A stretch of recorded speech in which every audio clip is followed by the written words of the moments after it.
Alors dans ce nouvel épisode de Fait Maison, aujourd'hui nous allons fabriquer une décoration d'intérieur, un type de display. Alors si vous ne savez pas ce que c'est, je vous raconte ça juste après. Allez, générique.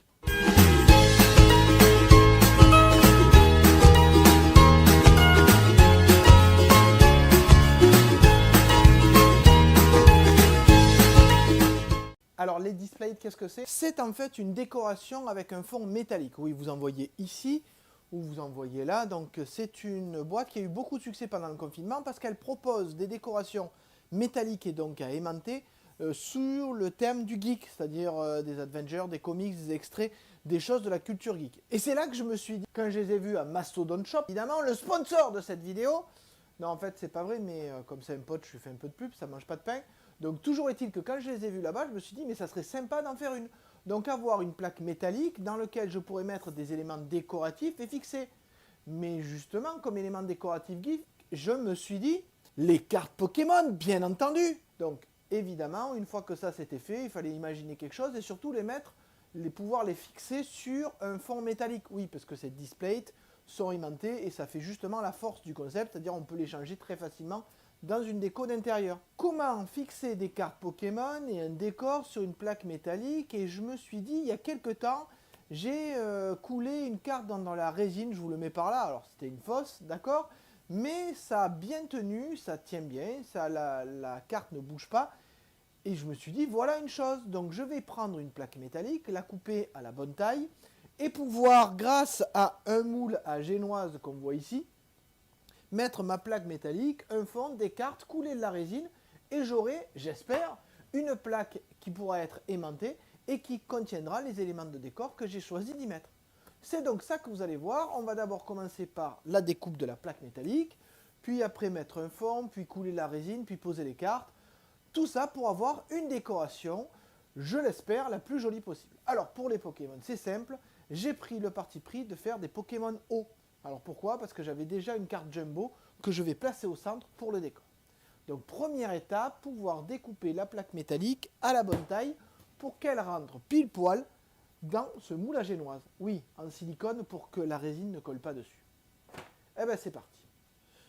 Alors pour couper mon gabarit de 26 par 36 pour aller dans mon moule à génoise, j'aurais pu le faire la même mais je vais le faire plutôt avec la découpeuse laser. Oui, comme ça j'apprends à l'utiliser et je vérifie que les dimensions sont bonnes. J'ai donc dessiné sur Inkscape un rectangle de 26 cm sur 36 cm. Je l'envoie à la découpeuse laser et je vérifie si c'est bon. Quitte à avoir un gadget, autant l'utiliser.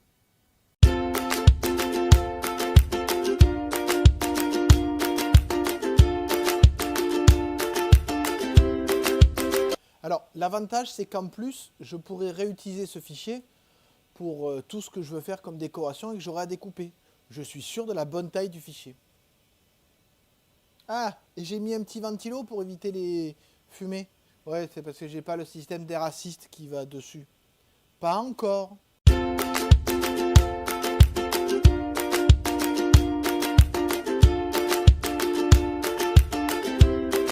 Très important, même si on a l'air ridicule, je le vois là. Très important les lunettes de protection parce que ces lasers peuvent brûler la rétine. Donc n'oubliez pas, ce ne sont pas des jouets, même si on peut s'amuser avec. Et donc pensez aux protections.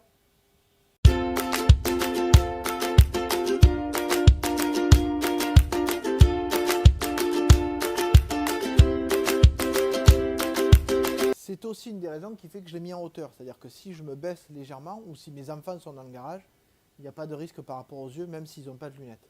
Peut-être qu'il va falloir que je pense à faire quelque chose de fermé, mais avant, je voudrais apporter quelques améliorations à l'outil. Un laser plus puissant. Il y a eu le Single Days il n'y a pas longtemps. J'ai craqué pour un autre laser.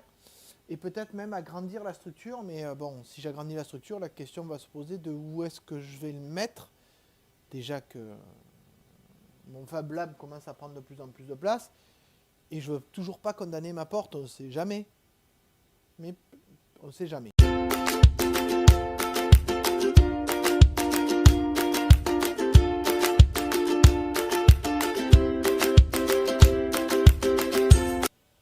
Voilà, j'ai mon gabarit, on va voir s'il est correct. Pas du tout. il fait pas du tout la bonne taille. Donc, deuxième essai, parce que cette fois, j'ai dû reconfigurer les X et Y de ma découpeuse laser. Je n'avais pas bien fait attention et mon rectangle n'était pas aux bonnes tailles. Donc là, j'ai bien 26 cm par 36. Et si je regarde, je me rends compte que ça rentre pas bien. Vous voyez, donc là, avec du papier, c'est pas grave, puisque je peux facilement le plier. Mais quand j'aurai découpé une plaque métallique, évidemment, ça n'ira plus. Donc le but, ça va être de prendre la nouvelle mesure, de voir de combien je dois réduire, de redécouper une feuille de papier. Et c'est là qu'il faut avouer que laser, c'est pratique. Bon, ben, 26 par 36, ça doit être la taille du moule interne, soi-disant. C'est pas la bonne taille. Donc il faut que j'enlève 6 mm, donc ça fait 6 mm. Et là, il faut que j'enlève 3 mm, 3 et 6. Donc je retourne sur Inkscape, je refais une découpe et on se retrouve ici. Alors voilà, nouvelle dimension, j'ai enlevé 6 mm en longueur et 3 mm en largeur. Et voilà, là ça rentre parfaitement. Donc j'ai mon gabarit. En plus, comme il est informatique, je pourrais répéter mes découpes à volonté. C'est-à-dire que si je veux en faire d'autres, j'ai déjà tous les fichiers, je n'aurai pas à me casser la tête. Donc maintenant que ça c'est fait, j'ai donc la taille à laquelle je dois découper ma plaque métallique. Plaque métallique qui est ici. Très bien pour faire l'orage. Donc je vais coller ma feuille de papier dessus. Elle me servira de gabarit, vous voyez. Je vais coller ma feuille de papier dessus. Et après, je vais découper le long de ma feuille de papier. Et je suis sûr que j'aurai une plaque métallique à la bonne taille.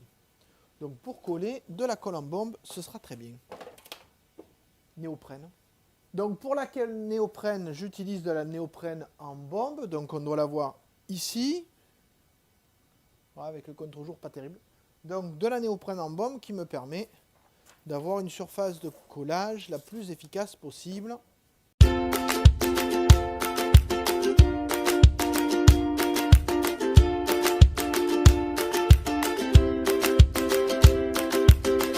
Voilà. Bon, ben, il n'y a plus qu'à couper. Je vais utiliser une petite meuleuse, ça sera très bien. À la découpe et on se retrouve juste après.